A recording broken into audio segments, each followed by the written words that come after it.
The Great Gatsby by F. Scott Fitzgerald. Chapter 8. I couldn't sleep all night. A foghorn was groaning incessantly on the sound, and I tossed half-sick between grotesque reality and savage, frightening dreams. Toward dawn I heard a taxi go up Gatsby's drive, and immediately I jumped out of bed and began to dress. I felt that I had something to tell him, something to warn him about, and morning would be too late. Crossing his lawn, I saw that his front door was still open, and he was leaning against a table in the hall, heavy with dejection or sleep. "Nothing happened," he said wanly. I waited, and about 4 o'clock she came to the window and stood there for a minute, and then turned out the light. His house had never seemed so enormous to me as it did that night when we hunted through the great rooms for cigarettes. We pushed aside curtains that were like pavilions and felt over innumerable feet of dark wall for electric light switches. Once I tumbled with a sort of splash upon the keys of a ghostly piano. There was an inexplicable amount of dust everywhere, and the rooms were musty, as though they hadn't been aired for many days. I found the humidor on an unfamiliar table, with 2 stale, dry cigarettes inside. Throwing open the French windows of the drawing room, we sat smoking out into the darkness. "You ought to go away," I said. "It's pretty certain they'll trace your car." "Go away now, old sport?" "Go to Atlantic City for a week, or up to Montreal." He wouldn't consider it. He couldn't possibly leave Daisy until he knew what she was going to do. He was clutching at some last hope, and I couldn't bear to shake him free. It was this night that he told me the strange story of his youth with Dan Curdy. Told it to me because J. Gatsby had broken up like glass against Tom's hard malice, and the long, secret extravaganza was played out. I think that he would have acknowledged anything now, without reserve, but he wanted to talk about Daisy. She was the first nice girl he had ever known. In various unrevealed capacities, he had come in contact with such people, but always with indiscernible barbed wire between. He found her excitingly desirable. He went to her house, at first with other officers from Camp Taylor, then alone. It amazed him. He had never been in such a beautiful house before, but what gave it an air of breathless intensity was that Daisy lived there. It was as casual a thing to her as his tent out at camp was to him. There was a ripe mystery about it, a hint of bedrooms upstairs, more beautiful and cool than other bedrooms, of gay and radiant activities taking place through its corridors, and of romances that were not musty and laid away already in lavender, but fresh and breathing and redolent of this year's shining motor cars, and of dances whose flowers were scarcely withered. It excited him, too, that many men had already loved Daisy. It increased her value in his eyes. He felt their presence all about the house, pervading the air with the shades and echoes of still vibrant emotions. But he knew that he was in Daisy's house by a colossal accident. However glorious might be his future as J. Gatsby, he was at present a penniless young man without a past, and at any moment the invisible cloak of his uniform might slip from his shoulders. So he made the most of his time. He took what he could get, ravenously and unscrupulously. Eventually, he took Daisy one still October night, took her because he had no real right to touch her hand. He might have despised himself, for he had certainly taken her under false pretenses. I don't mean that he had traded on his phantom millions, but he had deliberately given Daisy a sense of security. He let her believe that he was a person from much the same strata as herself, that he was fully able to take care of her. As a matter of fact, he had no such facilities. He had no comfortable family standing behind him, and he was liable, at the whim of an impersonal government, to be blown anywhere about the world. But he didn't despise himself, and it didn't turn out as he had imagined. He had intended probably to take what he could and go, but now he found that he had committed himself to the following of a grail. He knew that Daisy was extraordinary, but he didn't realize just how extraordinary a nice girl could be. She vanished into her rich house, into her rich, full life, leaving Gatsby nothing. He felt married to her, that was all. When they met again, 2 days later, it was Gatsby who was breathless, who was, somehow, betrayed. Her porch was bright with the bought luxury of starshine. The wicker of the settee squeaked fashionably as she turned toward him, and he kissed her curious and lovely mouth. She had caught a cold, and it made her voice huskier and more charming than ever, and Gatsby was overwhelmingly aware of the youth and mystery that wealth imprisons and preserves, of the freshness of many clothes, and of Daisy, gleaming like silver, safe and proud above the hot struggles of the poor. I can't describe to you how surprised I was to find out I loved her, old sport. I even hoped for a while that she'd throw me over, but she didn't, because she was in love with me too. She thought I knew a lot because I knew different things from her. Well, there I was, way off my ambitions, getting deeper in love every minute, and all of a sudden, I didn't care. What was the use of doing great things if I could have a better time telling her what I was going to do? On the last afternoon before he went abroad, he sat with Daisy in his arms for a long, silent time. It was a cold fall day, with fire in the room and her cheeks flushed. Now and then she moved and he changed his arm a little, and once he kissed her dark, shining hair. The afternoon had made them tranquil for a while, as if to give them a deep memory for the long parting the next day promised. They had never been closer in their month of love, nor communicated more profoundly one with another than when she brushed silent lips against his coat's shoulder, or when he touched the end of her fingers, gently, as though she were asleep. He did extraordinarily well in the war. He was a captain before he went to the front, and following the Argonne battles he got his majority and the command of the divisional machine guns. After the armistice, he tried frantically to get home, but some complication or misunderstanding sent him to Oxford instead. He was worried now. There was a quality of nervous despair in Daisy's letters. She didn't see why he couldn't come. She was feeling the pressure of the world outside, and she wanted to see him and feel his presence beside her and be reassured that she was doing the right thing after all.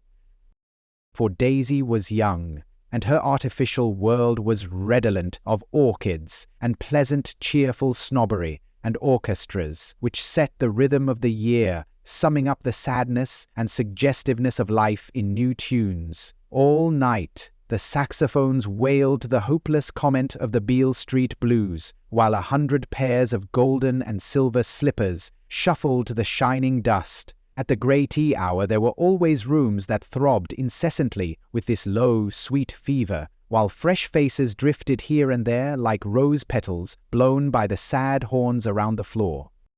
Through this twilight universe, Daisy began to move again with the season. Suddenly she was again keeping 6 dates a day with 6 men, and drowsing asleep at dawn with the beads and chiffon of an evening dress tangled among dying orchids on the floor beside her bed. And all the time something within her was crying for a decision. She wanted her life shaped now, immediately, and a decision must be made by some force of love, of money, of unquestionable practicality that was close at hand. That force took shape in the middle of spring with the arrival of Tom Buchanan. There was a wholesome bulkiness about his person and his position, and Daisy was flattered. Doubtless there was a certain struggle and a certain relief. The letter reached Gatsby while he was still at Oxford. It was dawn now on Long Island, and we went about opening the rest of the windows downstairs, filling the house with grey-turning, gold-turning light. The shadow of a tree fell abruptly across the dew, and ghostly birds began to sing among the blue leaves. There was a slow, pleasant movement in the air, scarcely a wind, promising a cool, lovely day. I don't think she ever loved him. Gatsby turned around from a window and looked at me challengingly. You must remember, old sport, she was very excited this afternoon. He told her those things in a way that frightened her, that made it look as if I was some kind of cheap sharper, and the result was she hardly knew what she was saying. He sat down gloomily. Of course, she might have loved him just for a minute when they were first married, and loved me more even then, do you see? Suddenly he came out with a curious remark. In any case, he said, it was just personal. What could you make of that, except to suspect some intensity in his conception of the affair that couldn't be measured? He came back from France when Tom and Daisy were still on their wedding trip, and made a miserable but irresistible journey to Louisville on the last of his army pay. He stayed there a week, walking the streets where their footsteps had clicked together through the November night, and revisiting the out-of-the-ways places to which they had driven in her white car, just as Daisy's house had always seemed to him more mysterious and gay than other houses, So his idea of the city itself, even though she was gone from it, was pervaded with a melancholy beauty. He left feeling that if he had searched harder, he might have found her, that he was leaving her behind. The day coach, he was penniless now, was hot. He went out to the open vestibule and sat down on a folding chair, and the station slid away and the backs of unfamiliar buildings moved by. Then out into the spring fields where a yellow trolley raced them for a minute, with people in it who might once have seen the pale magic of her face along the casual street. The track curved, and now it was going away from the sun, which, as it sank lower, seemed to spread itself in benediction over the vanishing city where she had drawn her breath. He stretched out his hand desperately, as if to snatch only a wisp of air, to save a fragment of the spot that she had made lovely for him. But it was all going by too fast now for his blurred eyes, and he knew that he had lost that part of it, the freshest and the best, forever. It was 9 o'clock when we finished breakfast and went out on the porch. The night had made a sharp difference in the weather, and there was an autumn flavor in the air. The gardener, the last one of Gatsby's former servants, came to the foot of the steps. "I'm going to drain the pool today, Mr. Gatsby. Leaves will start falling pretty soon, and then there's always trouble with the pipes." "Don't do it today," Gatsby answered. He turned to me apologetically. "You know, old sport, I've never used that pool all summer." I looked at my watch and stood up. 12 minutes to my train. I didn't want to go to the city. I wasn't worth a decent stroke of work, but it was more than that. I didn't want to leave Gatsby. I missed that train and then another before I could get myself away. "I'll call you up," I said finally. "Do, old sport. I'll call you about noon." We walked slowly down the steps. "I suppose Daisy'll call too." He looked at me anxiously, as if he hoped I'd corroborate this. "I suppose so." "Well, goodbye." We shook hands and I started away. Just before I reached the hedge, I remembered something and turned around. "They're a rotten crowd," I shouted across the lawn. "You're worth the whole damn bunch put together." I've always been glad I said that. It was the only compliment I ever gave him, because I disapproved of him from beginning to end. First he nodded politely, and then his face broke into that radiant and understanding smile, as if we'd been in ecstatic cahoots on that fact all the time.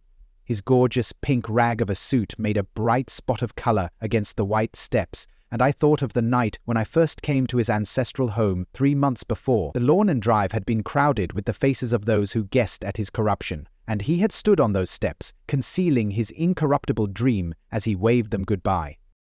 I thanked him for his hospitality. We were always thanking him for that, I and the others. "Goodbye," I called. "I enjoyed breakfast, Gatsby." Up in the city, I tried for a while to list the quotations on an interminable amount of stock. Then I fell asleep in my swivel chair. Just before noon, the phone woke me, and I started up with sweat breaking out on my forehead. It was Jordan Baker. She often called me up at this hour because the uncertainty of her own movements between hotels and clubs and private houses made her hard to find in any other way. Usually her voice came over the wire as something fresh and cool, as if a divot from a green golf links had come sailing in at the office window, but this morning it seemed harsh and dry. "I've left Daisy's house," she said. "I'm at Henster, and am going down to Southampton this afternoon." Probably it had been tactful to leave Daisy's house, but the act annoyed me, and her next remark made me rigid. "You weren't so nice to me last night." How could it have mattered then? Silence for a moment. Then, "However, I want to see you." "I want to see you too. Suppose I don't go to Southampton and come into town this afternoon?" "No, I don't think this afternoon." "Very well. It's impossible this afternoon. Various—" We talked like that for a while, and then abruptly we weren't talking any longer. I don't know which of us hung up with a sharp click, but I know I didn't care. I couldn't have talked to her across a tea table that day if I never talked to her again in this world. I called Gatsby's house a few minutes later, but the line was busy. I tried 4 times. Finally, an exasperated central told me the wire was being kept open for long distance from Detroit. Taking out my timetable, I drew a small circle around the 3:50 train. Then I leaned back in my chair and tried to think. It was just noon. When I passed the ash heaps on the train that morning, I had crossed deliberately to the other side of the car. I supposed there'd be a curious crowd around there all day with little boys searching for dark spots in the dust, and some garrulous man telling over and over what had happened until it became less and less real even to him, and he could tell it no longer, and Myrtle Wilson's tragic achievement was forgotten. Now I want to go back a little and tell what happened at the garage after we left there the night before. They had difficulty in locating the sister, Catherine. She must have broken her rule against drinking that night, for when she arrived she was stupid with liquor and unable to understand that the ambulance had already gone to Flushing. When they convinced her of this, she immediately fainted, as if that was the intolerable part of the affair. Someone, kind or curious, took her in his car and drove her in the wake of her sister's body. Until long after midnight, a changing crowd lapped up against the front of the garage, while George Wilson rocked himself back and forth on the couch inside. For a while the door of the office was open, and everyone who came into the garage glanced irresistibly through it. Finally someone said it was a shame and closed the door.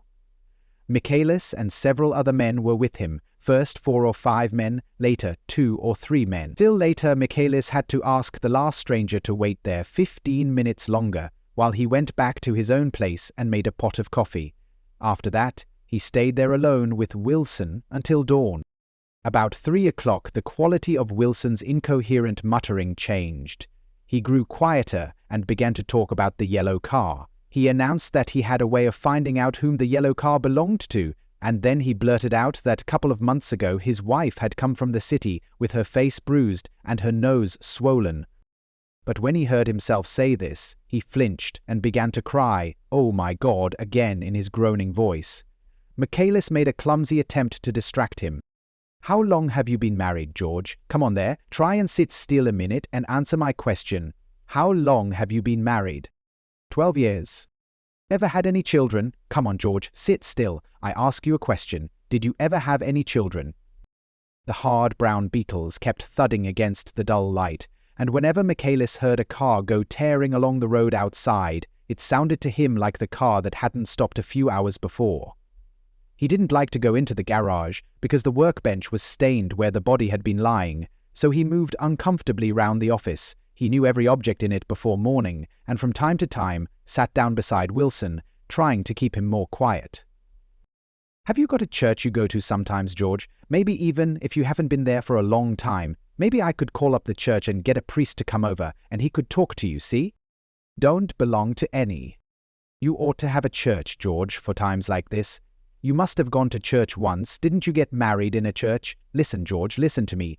Didn't you get married in a church? That was a long time ago." The effort of answering broke the rhythm of his rocking. For a moment he was silent. Then the same half-knowing, half-bewildered look came back into his faded eyes. "Look in the drawer there," he said, pointing at the desk. "Which drawer?" "That drawer, that one?" Michaelis opened the drawer nearest his hand. There was nothing in it but a small, expensive dog leash made of leather and braided silver. It was apparently new. "This?" he inquired, holding it up. Wilson stared and nodded. "I found it yesterday afternoon. She tried to tell me about it, but I knew it was something funny." "You mean your wife bought it?" "She had it wrapped in tissue paper on her bureau." Michaelis didn't see anything odd in that, and he gave Wilson a dozen reasons why his wife might have bought the dog leash. But conceivably Wilson had heard some of these same explanations before, from Myrtle, because he began saying, "Oh my God," again, in a whisper. His comforter left several explanations in the air. "Then he killed her," said Wilson. His mouth dropped open suddenly. "Who did?" "I have a way of finding out." "You're morbid, George," said his friend. "This has been a strain to you, and you don't know what you're saying. You'd better try and sit quiet till morning." "He murdered her." "It was an accident, George." Wilson shook his head. His eyes narrowed and his mouth widened slightly, with the ghost of a superior "I know," he said definitely. "I'm one of these trusting fellows, and I don't think any harm to nobody, but when I get to know a thing, I know it. It was the man in that car. She ran out to speak to him, and he wouldn't stop. Nicholas had seen this too, but it hadn't occurred to him that there was any special significance in it. He believed that Mrs. Wilson had been running away from her husband rather than trying to stop any particular car. How could she have been like that? "She's a deep one," said Wilson, as if that answered the question. "Ah." He began to rock again, and Michaelis stood twisting the leash in his hand. "Maybe you got some friend that I could telephone for, George?" This was a forlorn hope. He was almost sure that Wilson had no friend. There was not enough of him for his wife. He was glad a little later when he noticed a change in the room, a blue quickening by the window, and realized that dawn wasn't far off. About 5 o'clock it was blue enough outside to snap off the light. Wilson's glazed eyes turned out to the ash heaps, where small grey clouds took on fantastic shapes and scurried here and there in the faint dawn wind. "I spoke to her," he muttered, after a long silence. "I told her she might fool me, but she couldn't fool God. I took her to the window." With an effort he got up and walked to the rear window and leaned with his face pressed against it. "And I said, God knows what you've been doing, everything you've been doing. You may fool me, but you can't fool God." Standing behind him, Michaelis saw with a shock that he was looking at the eyes of Dr. T.J. Eckelberg, which had just emerged, pale and enormous, from the dissolving night.